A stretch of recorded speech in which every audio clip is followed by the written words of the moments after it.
Magandang hapon po sa inyong lahat. Alexander Lexter Jules nagbabalik para sa update para kay Maymay and Tarata. Mga kaibigan, kaninang umaga ay nag-post po si Maymay ng video, a little clip of her sa kanyang Instagram. Ang ating si Maymay ay medyo may laman na pero nananatiling sexy pa rin, and she wore a leafy green, moss green na top with 4 pockets na pants. So I shared that with you guys. At syempre ang ating fashionistang si Maymay, hindi natin alam ang sabi ng mga nag-comment sa aking video. Si Maymay ay nasa Canada pa rin naman hanggang sa ngayon. So yes, kasi marami ang nagwi-wish, isa ako doon na makauwi na si Maymay at nang makasama rin naman siya ng mga kaibigan niya sa Pilipinas. But then yes, basahin ko muna itong comment ng mga kaibigan natin sa aking comment section. Ako, di na raw siya nanonood ng ASAP at I want ASAP lalo na pag wala si Maymay and Tarata niya. Sabi din ni Gloria, hindi na rin daw siya nanonood ng ASAP kasi wala doon si Maymay. Sabi ni ni Rowena Miranda, go lang Maymay, tapusin mo lahat ng pag-aaral mo. Kunting panahon na lang, graduate ka na rin sa degree course mo. At pag dito ka sa ibang bansa mag-work, kahit saan isalpak ang kurso mo, pwede. Yun ang sabi ni Rowena Miranda, na talagang nagbibigay siya ng tawag dito, encouragement, more encouragement kay Maymay para makapagtapos ng pag-aaral. We all know na yung show business, mga kaibigan, ay panandalian lang at hindi naman lahat ng showbiz people ay tumagal at tatagal sa show business, at iilan lang ang natira, just like most of the artista ay give them 10 years, 20 years sa fame, pwede. But then, if you're gonna ask about 40 to 50 years, wala na, malayo na kasi matanda na syempre. Lalaos na yung mga kagandahan nila, papangit na sila, at may bagong mga artista na darating, fresh faces with new talents, multi-talented people na kung saan masasapawan na sila. So of course, kung ikaw ay mahilig sa artista, talagang pwedeng lilipat ka sa mga bagong artista na kung saan kinikilig ka.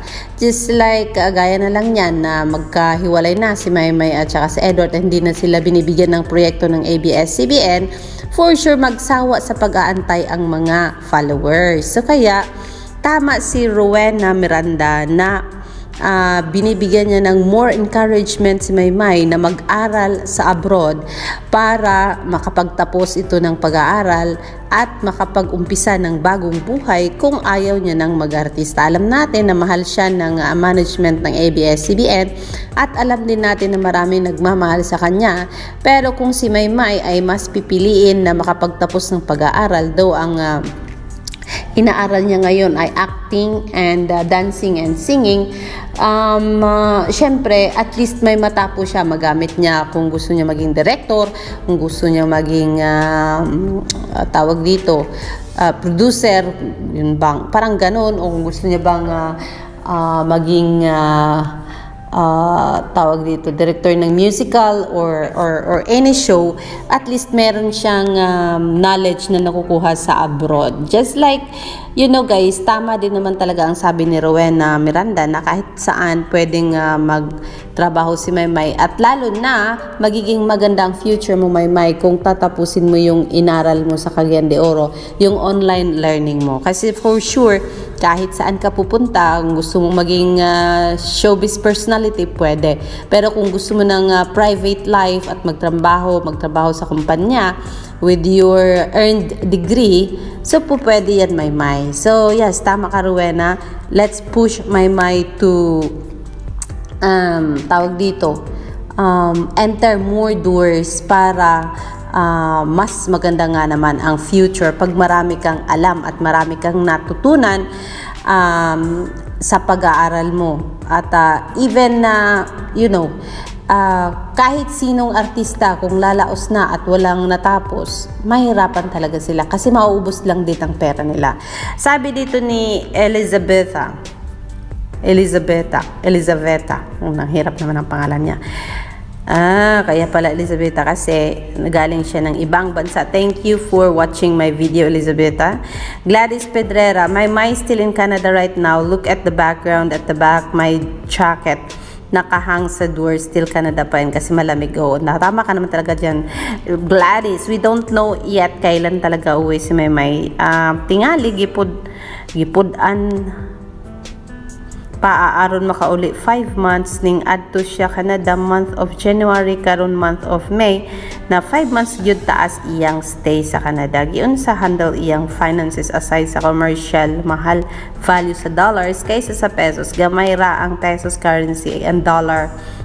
Dako na siya mahal kaayo and Canada gikan akong mga boss dito kaingon very expensive gyud. Uy. But then, pwede, kung pupunta ka ng Canada, you can have a part-time job.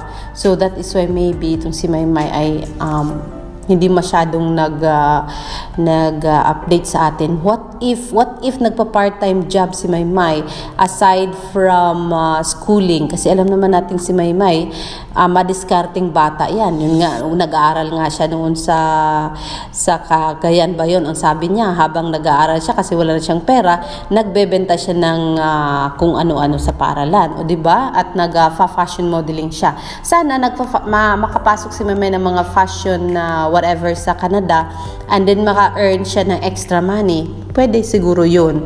Kaya yes, let's pray for you, Maymay. Let's pray na sana ay makayanan mo ang mga problema na kung ano man ang hinaharap mo dyan while studying. We all know na mahirap naman talaga tumira sa abroad kasi nasa abroad din ako. Mahirap, pero kung marunong kang mag-manage ng pera mo, kung kakarampot lang ang pera mo, alam mo pa paano ito talagang hati-hatiin, naku, walang problema yan, Maymay. Pero alam ko naman na thrifty mo na girl at alam kong hindi ka magastos at hindi ka maluho sa buhay, hindi ka maarting bata. So, I know kakayanin mo yan. And I'm not sure if Aaron is helping you out and since sabi mo, sumasama ka kay Aaron sa kanyang workplace. Who knows, baka binigyan siya ng trabaho ni Aaron or part-time job.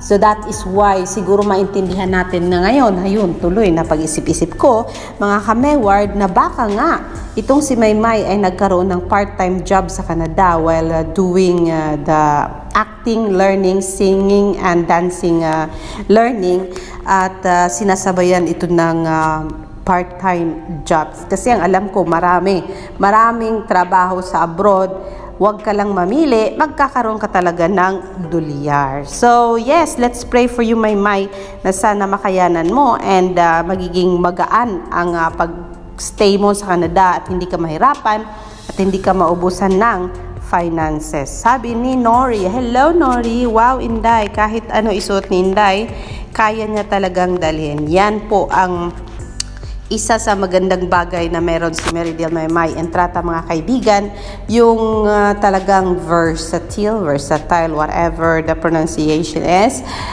na kahit ano pwede mong ipagawa ka, Maymay. Kahit sa talento, pwede mong i-ask si Maymay na gawin ang isang bagay, ganitong bagay, ganyang bagay, kasi kayang-kaya niya. At especially sa mga dresses, kasi nga napaka-sexy nitong si Meridel, kahit anong ipasuot mo, para pa rin siyang Barbie doll. And let's pray na sana magkakaroon si Maymay ng kung gumagawa man siya ng part-time job, magkakaroon siya ng magandang part-time job na kung saan leading to sa kanyang pagiging celebrity. Like, magkakaroon siya ng fashion modeling or singing, like singing in a bar with singing in a function, singing in something like mga birthdays and all. Mga ganun bagay, mga kaibigan. Kahit ganyan lang yan, malaking bagay na yan. Meron ngang, di ba, si Jenry, yung kaibigan niya Sa Australia ba yun siya pumunta, na nagkaroon din ng trabaho na malayo sa show business. Pero wag kang mamili pag nasa abroad ka. Ang kailangan mong maging madiskarte ka para magkaroon ka ng pera. Sabi ni Rosario Enrigan, nasa Japan siguro si Maymay, tapos uwi na siya dito sa Pinas. Uwi na may gusto na uwi ka na daw, May. Gusto na naming makita ang sumayaw ka sa ASAP simula nung December. Hindi na ako nanonood ng ASAP kasi wala ka naman. Boring manood. Yun na naman talaga. Kasi ako nga guys, sa dami ng mga artistang pinifeature ko dito sa aking channel, parang iba talaga ang energy ko pag may nakita akong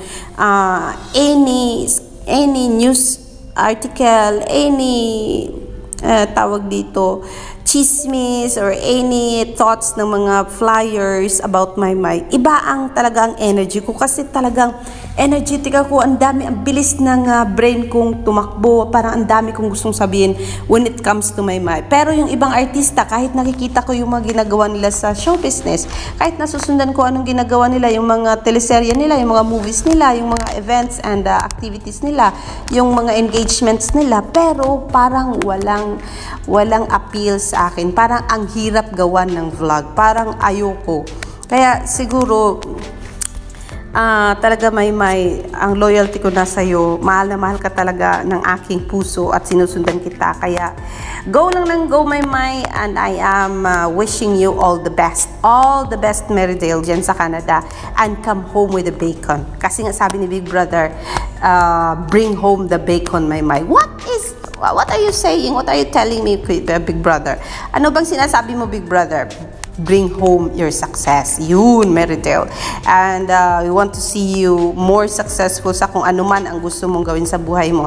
And yes, going to tawag dito sa Twitter, tawag dito Maymay, ang sabi dito ng follower mo si Isa Dailers, 22 hours ago, kanyang umaga yan.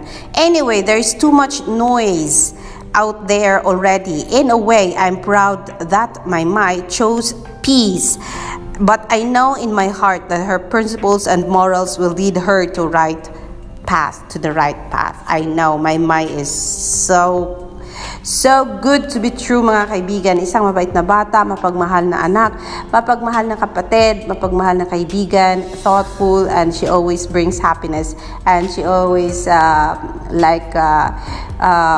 you know, yung nagpapagaan ng mga pakiramdam, lalo na kung siya ay nasa isang lugar, with friends, with even strangers.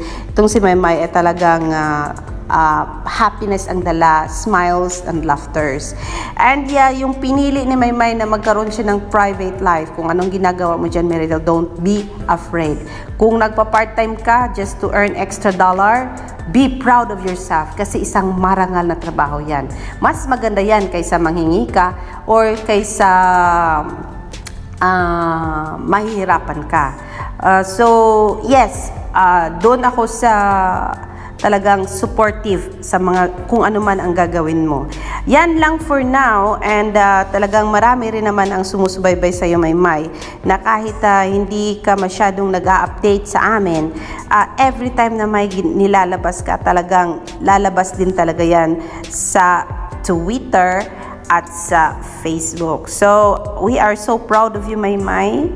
Kung gusto mong manatiling quiet and having peaceful life, more in private, it's okay. I'm sorry if yesterday I was like asking for too much. It's just like I was just so down yesterday and depressed that I don't know what to do. I don't know what to say. Hindi ko alam kung ano iba-vlog ko about sa'yo kasi ayaw kong mawala ka sa limelight. Ayaw kong hindi ka mapag-uusapan. It's because I don't want the people to forget about Merrydale, Maymay and Tata. I want everyone to always remember that once in a lifetime we met, or we knew, we supported as a wonderful girl named Merrydale, Maymay and Tata. Yan lang for now kasi it's home time here. I'm so happy na talagang nag-vlog ako right now kasi marami ang nasa isip ko, and I am hoping na sana more prayers pa ang gagawin ng mga followers at supporters ni Maymay para sa kanyang success sa struggle niya sa Canada. Alexandra Lexter Jules, I will see you for more later, mga Kamayward and Kamamay Solids. Bye for now. Magandang gabi po.